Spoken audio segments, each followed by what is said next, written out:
Hello, welcome back to my channel. Today I have a quick little unboxing, first impressions of the Aerogarden Harvest 2.0. They did send this to me to try out. I am very curious about it because I just started using a new to me Harvest about a month ago, so we can compare and contrast how they do. This is the Harvest that I already have. The Harvest is the most popular Aerogarden model. It's their bestseller, the one that most people get for their first indoor countertop garden, and it's one of my favorites. I used to have a copper one that was like my first machine, and it was my favorite for many years, and then I broke it. I submerged it in water. I just wasn't really thinking. So anyway, I got this one as a replacement about maybe like 2 months ago, and right now I'm growing bok choy in it. It's very cute, compact. Because it's so popular, they come in all different shapes. There's like a elongated one if you have maybe shorter depth counters.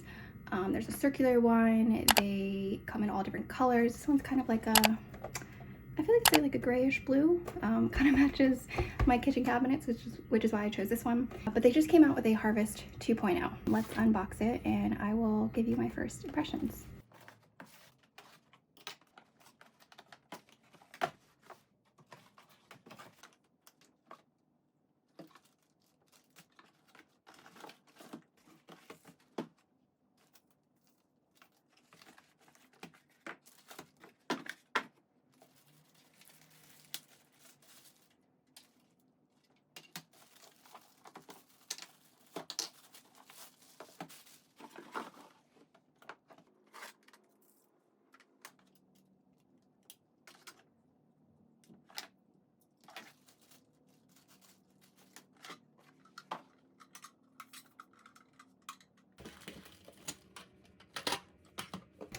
Okay, so I have it all unboxed, and let's do a quick comparison between the regular Harvest and the new one. Surprisingly, they are the same size. I kind of thought that this one would be smaller based on the product photos on the website, the stock photos, and the box it came in was much smaller. They probably just streamlined the packaging. It definitely feels the same in terms of sturdiness. But what is different is that this one has a base that it rests on.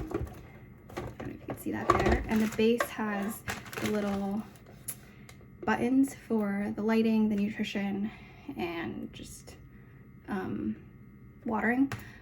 Whereas this one is a more streamlined model. It just has the one button on the bottom for the nutrition reminder, and then the light control is actually on the top of the light. It's this button here, which is a little hard to see because it's matte black. But yeah, and then the light is actually quite different.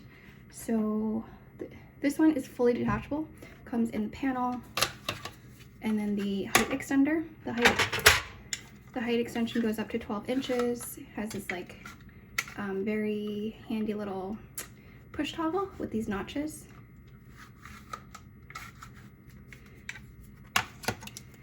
Similar to this one, and then this just makes it easier to clean because it comes apart in 3 distinct pieces, whereas this one has the old deck.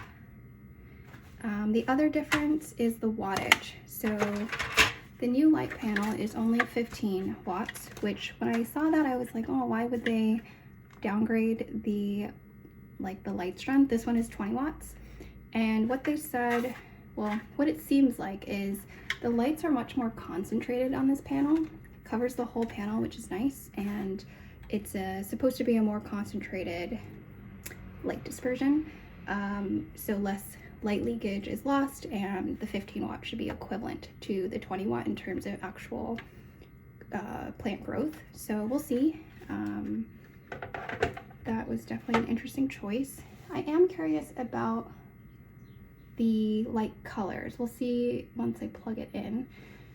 I did notice that the Harvest and my farm models have a better dispersion of white, red, and blue light, whereas the Harvests tend to be mostly white lighting.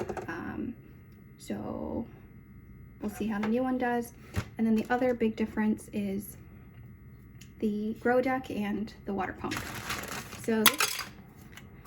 So one of the things they seem to highlight about the grow deck is that this one is supposed to be more resistant to algae. Personally, I have never really had issues with algae growth, but I know some people do get that. So this one is kind of like a thicker one piece of black plastic, and it's black, so it should lead to, you know, virtually no algae growth. It's reinforced along each of the holes, so especially around the pod spaces, you shouldn't get algae. This one is just like a hole without any reinforcement bumper. They also gave some spacers, which is nice. Spacers meaning these little things to block up any unused holes. So it has room for 6 plants, but depending on what you plant, you may not want to use all 6 holes. So you can do 6 herbs or 6 lettuces, but if you're going to do cherry tomatoes, I would probably only do 1 cherry tomato, and then you can use the little spacers to block up the extra holes. Okay, these are the spacers I already had. Come to think of it, these might have come from a different company. I think these are actually from Aerogarden, so these look different. I will say I think the Aerogarden ones are prettier. They have this cute little dip for the logo, and then they're like a very, very thin one, whereas this is more of a cap, but they're all interchangeable. They all fit. They gave four spacers, which is a nice touch, nice little accessory to have. All right, what else? Oh, the pump is different. So it looks like they kind of streamlined the grow bowl, and the pump is more similar to what's in the sprout bottles, which I'm not really sure why they did that. I kind of prefer the stronger pump, so we'll see if that makes any difference. But yeah,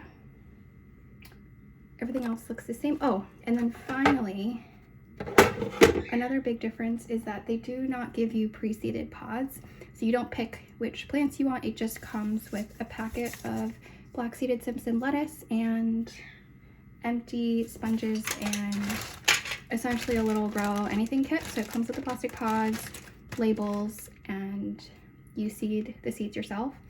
And there's actually a lot of seeds in here, probably about 30 at least, maybe 50. So you do get a little more bang with your buck this way as opposed to just 6. So that's nice. Setup wise, that might take you maybe 5 more minutes of setup time, but overall you get more seeds and it teaches you how to use your own seeds. So that's fine by me. Okay, let's get this set up.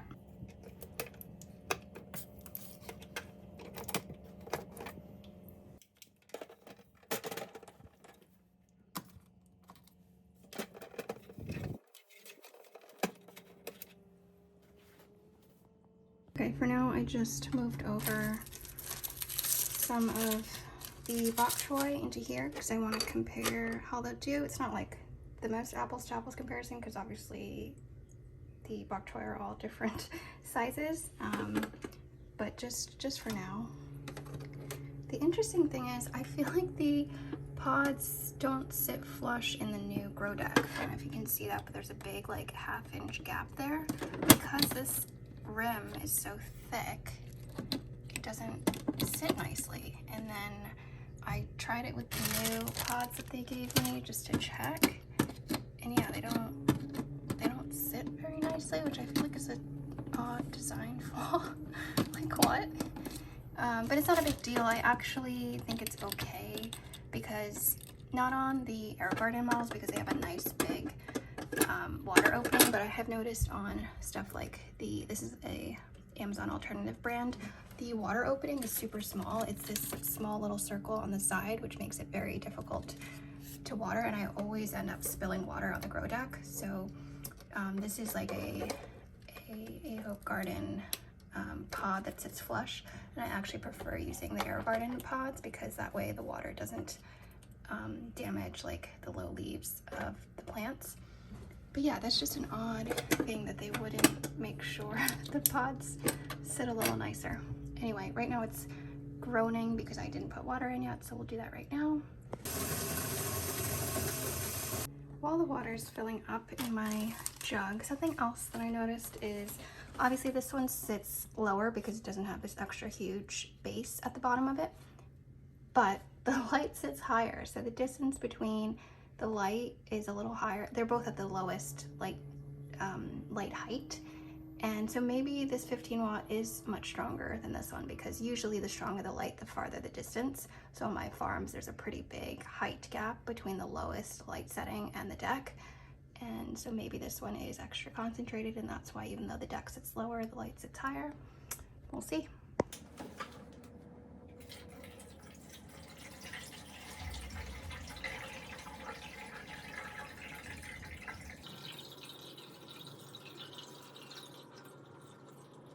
Always spill water everywhere. I think I need to get like some kind of watering jug, because I've tried using empty milk gallon containers or water gallon containers and it doesn't help. I still get water everywhere. I got it all over the grow deck. So if someone has a recommendation, let me know what I should be using. Okay, here's how they look side by side. I feel like the new one definitely looks smaller, but it's not. It's basically the same size. It's just the extra base. As for the lights themselves, this one is mostly white light with about 6 red and 2 blue. And then here it's a very different light panel. We've got 5 red, 2 blue, and a couple different spectrums of white and yellow. So it'll be interesting. And reflected in my counter, you can see the differences in the lights. This is the Harvest and this is the 2.0 Harvest. So it looks like these are better dispersed. But yeah, it'll be interesting to see. Okay, so they're all set up. I've got Harvest, Harvest 2.0, and an Aerogarden. Basically 3 is like all I could fit on my kitchen counter, but yeah, so far I feel like the 2.0 was a little unexpected. I'm really curious to see how the new 15 watt light does compared to the old 20 watt light. I used to think just stronger the wattage, the better, but it kind of seems like not only the dispersion, like the placement of the lights, but also the types, the colors and the types of lights make a difference. So we'll see. Like I said, I've got bok choy growing in both, so I'm not sure that there'll be that much difference. Bok choy is relatively easy to grow, but it'll be interesting to see. Oh, I also have a discount code. I see 15% off anything on the Aerogarden website, so hopefully that comes in handy. You can usually stack it with the promotions that they do as well. In general, I always recommend getting these on sale. They go on sale constantly throughout the year, so never pay full price. And yeah, the MSRP for the Harvest 2.0 is $80. I feel like on sale it'll be like 50 or 60, maybe 65, because the Harvest, like the basic, well not the basic, but like the regular Harvest is usually listed for like 100 to 120, and I've seen it go as low as like 80, 85. So it'll be interesting to see. Anyway, hopefully that was helpful. And if you have any questions about the new Harvest or indoor gardening in general, let me know. All right, see you in my next video.